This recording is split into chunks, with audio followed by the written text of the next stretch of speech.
તો રાજ્યમાં હજુ 7 દિવસ વરસાદી માહોલ યથાવત રહેશે। 7 દિવસ હળવાથી મધ્યમ વરસાદની સંભાવના। આજે ઉત્તર મધ્ય અને દક્ષિણ ગુજરાતમાં વરસાદની આગાહી। અમદાવાદ સહિત 22 જિલ્લામાં ગાજવીજ સાથે વરસાદની આગાહી।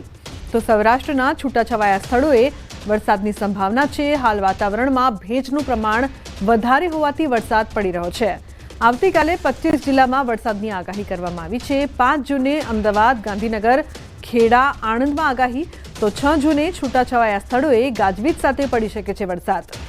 7 જૂને સૌરાષ્ટ્ર, ઉત્તર અને દક્ષિણ ગુજરાતમાં વરસાદની આગાહી કરવામાં આવી છે। તો 8 અને 9 જૂને પણ હળવાથી મધ્યમ વરસાદની શક્યતા છે। અમદાવાદમાં આજથી 7 દિવસ હળવા વરસાદની શક્યતા। અમદાવાદમાં 39 ડિગ્રીની આસપાસ રહેશે મહત્તમ તાપમાન। फोरकास्ट है आने वाला अगले 7 दिन का। पहला 3 दिन स्कैटर्ड प्लेसेस में हड़बड़ से मध्यम बरसात होने का संभावना है। गुजरात की जो उत्तर और दक्षिण क्षेत्रों में जो सारे जिला है इसमें हड़बड़ से मध्यम बरसात का संभावना है। और जो सौराष्ट्र कच्छ की दक्षिणी जिला है इसमें आपका आइसोलेटेड प्लेसेस में हड़बड़ से मध्यम बरसात होने का अगले 7 दिन में संभावना है। तो आज आईपीएलनी फाइनलમાં વરસાદ બની શકે છે વિલન। અમદાવાદમાં આજે હળવા વરસાદની આગાહી। હવામાન વિભાગે હળવા વરસાદની આગાહી કરી છે। हड़बड़ से मध्यम बरसात का भी संभावना रहेगा मध्यम जो अहमदाबाद और आसपास क्षेत्र के लिए। 7 દિવસ વરસાદી માહોલ યથાવત રહેશે। 7 દિવસ હળવાથી મધ્યમ વરસાદની સંભાવના। આજે ઉત્તર, મધ્ય અને દક્ષિણ ગુજરાતમાં વરસાદની આગાહી છે। અમદાવાદ સહિત 22 જિલ્લામાં ગાજવીજ સાથે વરસાદની આગાહી। સૌરાષ્ટ્રમાં છૂટાછવાયા સ્થળોએ વરસાદની સંભાવના। હાલ વાતાવરણમાં ભેજનું પ્રમાણ વધારે હોવાથી વરસાદ પડી રહ્યો છે।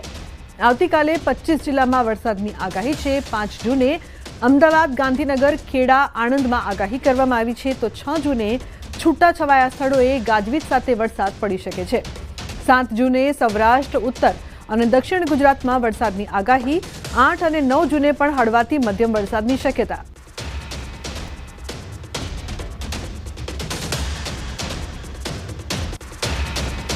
દક્ષિણ ચીન તરફ એક લો પ્રેશર બનેલ છે અને ત્યારે સાયક્લોન બનવાની શક્યતા છે, જેના કારણે લગભગ અરબ સાગરમાં જે ભેજવાળા પવનો જે છે એ સડસડાટ દક્ષિણ ચીન તરફ જશે અને જેના કારણે બંગાળ ઉપસાગરમાંથી જે પવનનો વળાંક લઈને દેશ તરફ આવવા જોઈએ તેના બદલે દક્ષિણ ચીન તરફ ગતિમાન થશે।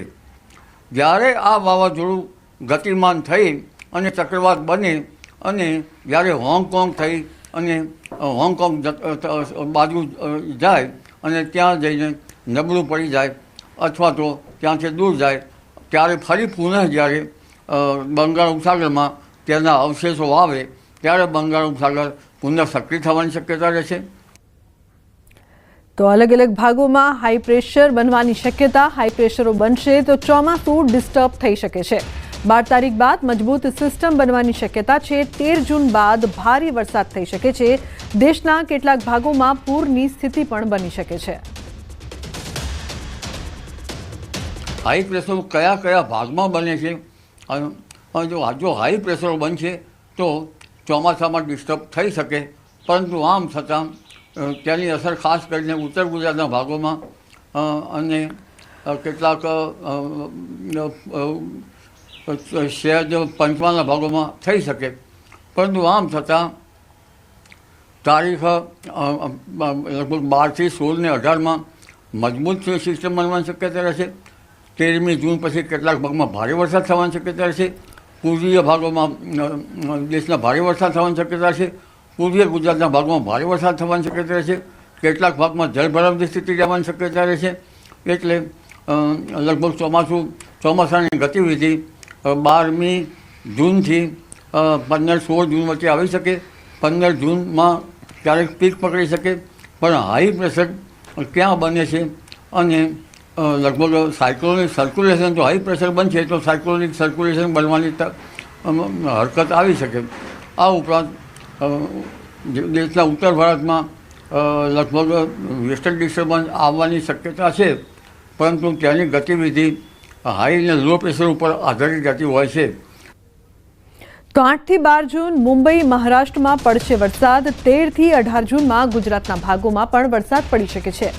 દક્ષિણ અને મધ્ય ગુજરાતમાં પડી શકે છે વરસાદ. સૌરાષ્ટ્રના કેટલાક વિસ્તારોમાં પણ વરસાદ પડવાની સંભાવના. 8 થી 12 જૂનમાં મુંબઈ મહારાષ્ટ્રમાં વરસાદ થવાની શક્યતા રહેશે અને તારીખ 12 થી 16 કે 18માં દક્ષિણ ગુજરાત અને વડોદરાના ભાગો અને પંચમહાલના ભાગોમાં વરસાદ થવાની શક્યતા રહેશે. પીડિતને ન્યાય માટે શાળાને બોમ્બની ધમકી. અમદાવાદની શાળાને બોમ્બની ધમકીના કેસમાં ખુલાસો થયો છે. પોલીસનું ધ્યાન ખેંચવા બોમ્બ પ્લાન્ટ કરવાનું લખાણ. જીનેવા લિબરલ સ્કૂલને બોમ્બથી ઉડાવી દેવાની ધમકી મળી હતી. શાંતિપુરા 4 રસ્તા પાસે આવેલ શાળાને મળી ધમકી. અજાણ્યા મેલથી બોમ્બથી ઉડાવી દેવાની ધમકી મળી છે. તો શાળા પ્રશાસને સ્થાનિક પોલીસ અને કંટ્રોલ રૂમમાં કરી જાણ. શાળામાં પોલીસ દ્વારા તપાસ પણ કરાઈ રહી છે. શાળા બિન અધિકૃત વ્યક્તિને પ્રવેશ ન આપવા જણાવાયું છે. ડીઈઓ દ્વારા વાત કહેવામાં આવી છે. ઈમેલમાં રેપ કેસમાં ન્યાય અપાવવા બોમ્બ બ્લાસ્ટની ધમકી આપવામાં આવી. હૈદરાબાદમાં થયેલ રેપ કેસને લઈને પોલીસનું ધ્યાન ખેંચવા આ ધમકી અપાઈ.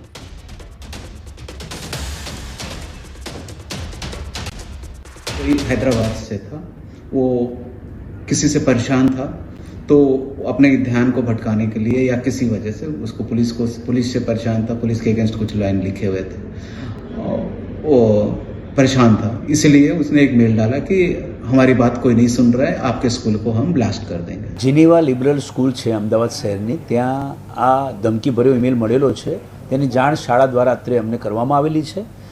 સત્વરે અમે શાળાને પણ સૂચના આપી દીધી, શાળાએ પણ એ કાર્યવાહી કરી દીધી છે. શાળાને એલર્ટ રહેવા માટે અમે જણાવ્યું છે અને કોઈ પણ વ્યક્તિને અંદર પ્રવેશવા ન દેવું અને ખાસ કરીને પોલીસ કાર્યવાહી કે જે કંઈ બાબતે થાય ત્યારે સત્વરે તેમાં સહકાર આપવો અને આગળની કાર્યવાહી હવે પ્રશાસન પોલીસ વિભાગ કરશે. અમદાવાદના સાણંદ નજીક આવેલી શાંતિપુરા 4 રસ્તા પાસે જીનીવા લિબરલ સ્કૂલ જે છે કે તેને બોમ્બથી ઉડાવી દેવાની ધમકી મળી છે અને એક અજાણ્યો ઈમેલ જે છે તે સ્કૂલને સવારે 10:15 વાગે મળ્યો હતો અને તેમાં સ્કૂલને બોમ્બથી ઉડાવી દેવાની ધમકી આપવામાં આવી છે. સ્કૂલ પ્રશાસને સ્થાનિક પોલીસ અને કંટ્રોલ રૂમમાં આ સમગ્ર મામલે જાણ કરી હતી અને તેમાં ક્યાંક ને ક્યાંક પોલીસ દ્વારા જે છે તે તપાસ પણ કરવામાં આવી રહી છે કે આ જે અજાણ્યો ઈમેલ જે છે તે કોના દ્વારા કરવામાં આવ્યો છે. જે ઈમેલ આવ્યો છે તેમાં બળાત્કાર પીડિતાને ન્યાય માટે બોમ્બ પ્લાન્ટ કરાયો હોવાનો દાવો જે છે તે કરવામાં આવ્યો છે અને હાલ આ સમગ્ર મામલે જે સ્કૂલના સંચાલકો જે છે તેઓએ પોલીસને જાણ કરી છે અને આ અજાણ્યો ઈમેલ કરનાર કોણ છે તેની વિગત પણ મેળવવાની તપાસ કરવામાં આવી રહી છે.